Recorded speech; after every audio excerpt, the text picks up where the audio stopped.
ನಮ್ಮೆಲ್ಲರನ್ನ ಅಗಲಿ ಹೋಗಿರ್ತಕ್ಕಂಥದ್ದು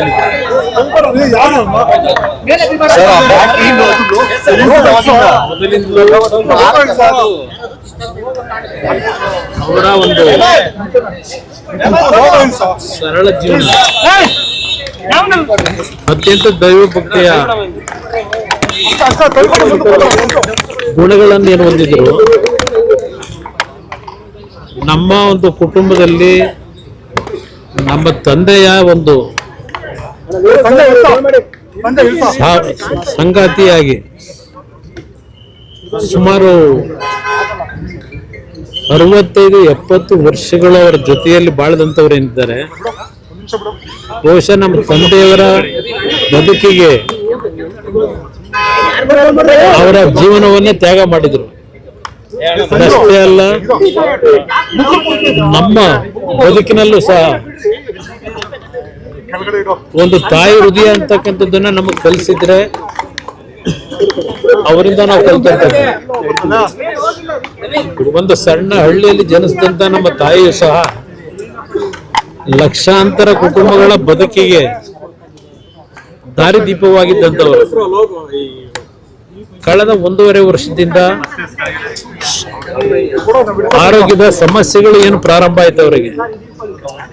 ಅವರ ದಿನಕ್ಕೆ 8ರಿಂದ 10 ಗಂಟೆ ದೇವರ ಕೋಣೆಯಲ್ಲಿ ಬೆಳಗ್ಗೆ 5 ಗಂಟೆಗೆ ಇದ್ರೆ 3 ಗಂಟೆವರೆಗೂ ಒಂದು ಹನಿ ನೀರನ್ನು ಕುಡಿದೇನೆ ದೇವರ ಸ್ಮರಣೆ ಮಾಡ್ಕೊಂಡಿದ್ದಂಥವ್ರು. ನಾವು ನಮ್ಮ ಒಂದು ರಾಜಕೀಯದ ಬದುಕಿನಲ್ಲಿ ನಾವೇನೋ ಸ್ವಲ್ಪ ಸ್ವಲ್ಪ ಒಳ್ಳೆ ಬುದ್ಧಿ ಕಲ್ತಿದ್ದಾರೆ ನಾವುಗಳು, ಅವ್ರು ಕಲಿಸಿದಂತ ಬುದ್ಧಿ.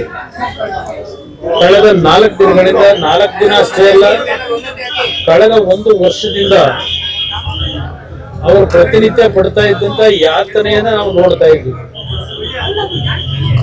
ಎಷ್ಟೇ ನಾವು ಬಿಡು ಇಲ್ಲದೆ ಕಾರ್ಯಕ್ರಮಗಳಲ್ಲಿ ಭಾಗವಹಿಸ್ತಾ ಇದ್ರು, ಎಲ್ಲೇ ಇದ್ರು ಅವರ ಸ್ಮರಣೆಯಲ್ಲೇ ನಾವು ಇರ್ತಾ ಇದ್ವು. ಸಮಯ ಸಿಕ್ತಾಗಲೆಲ್ಲ ಹೋಗಿ ಮಾತಾಡ್ಲಿಕ್ಕೆ ಹೋದ್ರೆ, ಇಲ್ಲ ಅವರನ್ನ ಮಾತಾಡಿಸ್ಲಿಕ್ಕೆ ಹೋದ್ರೆ ಊಟ ಮಾಡಿದೀರಾ ಅಂತಕ್ಕಂಥದ್ದು ಒಂದೇ ಅವ್ರ ಬಾಯಿಗೆ ಬರ್ತಾ ಇದ್ದು. ಕಳೆದ 1 ವರ್ಷದಿಂದ ಅವ್ರನ್ನ ನೋಡ್ಲಿಕ್ಕೆ ಬರ್ತಕ್ಕಂಥವ್ರ ಬಗ್ಗೆ 4 ದಿನಗಳ ಹಿಂದೆ ಸಮಸ್ಯೆಗಳೇನು ಪ್ರಾರಂಭ ಆಯ್ತು. ಅದು ಕೋವಿಡ್ ನ ಪೀರಿಯಡ್ ನಲ್ಲಿ 2 ಬಾರಿ ಅವರಿಗೆ ಕೋವಿಡ್ ಅಟ್ಯಾಕ್ ಆದ ನಂತರ ಅವರ ಆರೋಗ್ಯ ಕ್ಷೀಣಿಸ್ತಕ್ಕಂಥದ್ದಕ್ಕೆ ಪ್ರಾರಂಭ ಆಯ್ತು. ಆ ಲಂಗ್ ಮೇಲೆ ಆದಂತ ಒಂದು ಸಮಸ್ಯೆಯಿಂದ, ರೆಸ್ಪಿರೇಟರಿ ಸಿಸ್ಟಮ್ ನ ಸಮಸ್ಯೆಯಿಂದ ಸ್ವಲ್ಪ ಗಂಭೀರವಾದಂತ ಪರಿಸ್ಥಿತಿಯಲ್ಲಿ 4 ದಿನಗಳ ಹಿಂದೆ ಬಂದಂತದ್ದೇನಿದೆ.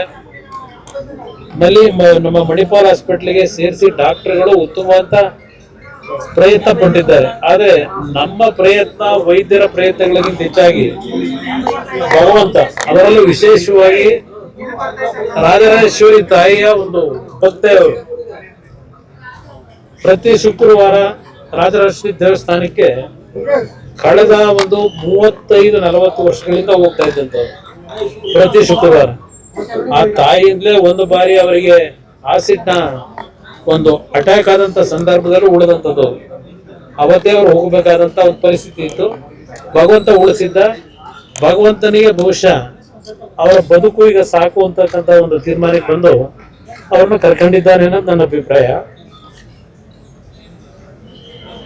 ಇವತ್ತು ಅವರನ್ನ ಮನೆಗೆ ಅವರು ಏನು ನಮ್ಮನ್ನು ಅಗಲಿದ್ದಾರೆ. ಪದ್ಮನಾಭನಗರದ ಮನೆಯಲ್ಲಿ ಇವತ್ತೇನು ಅವರ ಅಂತಿಮ ಒಂದು ಕಾರ್ಯಗಳನ್ನು ಮಾಡಬೇಕು. ಆದ ನಂತರ ಅವರ ಒಂದು ಲಕ್ಷಾಂತರ ಕುಟುಂಬದ ಸದಸ್ಯರುಗಳು ಅವರಿಂದ ಏನು ಜೀವನ ಕಂಡಿದ್ದಾರೆ, ಅವರುಗಳು ಸಹ ನೋಡ್ಲಿಕ್ಕೆ ಬರ್ತಕ್ಕಂಥವರಿಗೆ ಒಂದು ಅವಕಾಶ ಕಲ್ಪಿಸ್ತಕ್ಕಂಥದ್ದು ನಮ್ಮ ಕರ್ತವ್ಯ ಇದೆ. ಬಹುಶಃ ನಾಳೆ 11 ಗಂಟೆ ಮೇಲೆ ಅವರು ಜನ್ಮ ಕೊಟ್ಟಂತ ಸ್ಥಳ ಹಾಸನ ಜಿಲ್ಲೆ, ನಮ್ಮ ತಂದೆ ಜನ್ಮ ಕೊಟ್ಟಂತ ಸ್ಥಳ, ಅಲ್ಲಿಗೆ ಅವರನ್ನ ಶರೀರವನ್ನು ತೆಗೆದುಕೊಂಡು ಹೋಗ್ತಕ್ಕಂಥದ್ದಕ್ಕೂ ತೀರ್ಮಾನ ಆಗಿದೆ. ಮನೆಗೆ ಹೋದ ನಂತರ ಮುಂದಿನ ಕಾರ್ಯಗಳು ಏನು ಅಂತಕ್ಕಂಥದ್ದು ತೀರ್ಮಾನಗಳನ್ನ ಎಲ್ಲ ಸೇರಿ ಮಾಡಬೇಕು ಅಂತ ಇದ್ದೇವೆ. ಜೊತೆಗೆ ಎಲ್ಲರ ಅಭಿಪ್ರಾಯ ಹೊಂದಿದೆ. ಅವರ ಹುಟ್ಟಿರ್ತಕ್ಕಂಥ ಹುಟ್ಟೂರಿನಲ್ಲೇ ಕಾರ್ಯಕ್ರಮ, ಇದು ಅಂತಿಮ ಸಂಸ್ಕಾರಗಳಾಗಬೇಕು ಅಂತಕ್ಕಂಥದ್ದು ಒಂದು ಭಾಗ ತೀರ್ಮಾನ ಇದೆ. ಬಹುಶಃ ಮನೆಯಲ್ಲಿ ಎಲ್ಲರ ತೀರ್ಮಾನ ಚರ್ಚೆ ಮಾಡಿದ ನಂತರ ರಂಗನಾಥ ಸ್ವಾಮಿ ದೇವಸ್ಥಾನ ಇದೆ. ಮಾವಿನಕೆರೆ ಒಂದು ಪವಿತ್ರವಾದಂಥ ದೇವಸ್ಥಾನ. ದೇವಸ್ಥಾನದ ಅಡಿಯಲ್ಲಿ ಒಂದು ಸನ್ನಿಧಾನದಲ್ಲಿ ಅಂತಿಮವಾದಂಥ ಕ್ರಿಯೆಗಳನ್ನು ಮಾಡ್ತಕ್ಕಂಥದ್ದು ಒಂದು ಚರ್ಚೆ ಇದೆ. ಆ ಒಂದು ನಿಟ್ಟಿನಲ್ಲಿ ಮನೆಗೆ ಹೋದ ನಂತರ ತೀರ್ಮಾನ ಮಾಡ್ತೀವಿ. ಸಾರ್ವಜನಿಕ ಅವರನ್ನ ಅಂತಿಮ ದರ್ಶನ ಪಡೀತಕ್ಕಂಥದ್ದಕ್ಕೆ ಪದ್ಮನಾಭನಗರದ ಮನೆಯಲ್ಲಿ ವ್ಯವಸ್ಥೆಗಳನ್ನು ಮಾಡ್ತಾ ಇದ್ದೇವೆ. ಸ್ವಲ್ಪ ಜನ ಜಾಸ್ತಿ ಆದ್ರೆ ಪದ್ಮನಾಭನಗರ ಮೇಲೆ ಮೈದಾನ ಇದೆ, ಅಲ್ಲಿ ನೋಡ್ಕೊಂಡು ತೀರ್ಮಾನ ಮಾಡ್ತೀವಿ. ಬಟ್ 11 ಗಂಟೆ ಮೇಲೆ ನಾಳೆ ಹಾಸನ ಜಿಲ್ಲೆಗೆ ಅವರ ಪಾರ್ಥಿವ ಶರೀರವನ್ನು ತೆಗೆದುಕೊಂಡು ಹೋಗ್ತಕ್ಕಂಥದ್ದಕ್ಕೆ ಅಂತಿಮ ನಿರ್ಣಯ ಮಾಡ್ತೀವಿ. ಅಂತ್ಯಕ್ರಿಯೆ 2-3 ಸ್ಥಳದ ಬಗ್ಗೆ ಸ್ವಲ್ಪ ಚರ್ಚೆಗಳಿದೆ.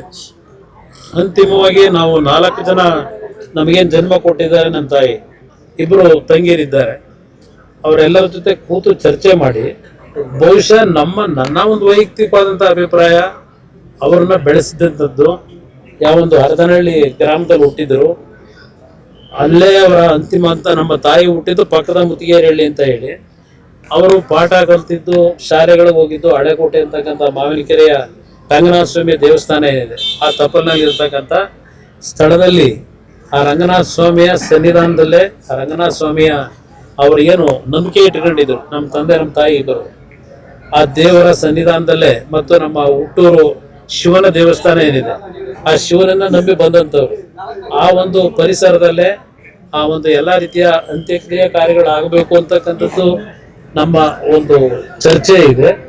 ಎಲ್ಲರ ಜೊತೆ ಚರ್ಚೆ ಮಾಡಿ ಕುಟುಂಬದಲ್ಲಿ ಒಂದು ರೀತಿಯಲ್ಲಿ ತೀರ್ಮಾನಕ್ಕೆ ಬರ್ತದೆ.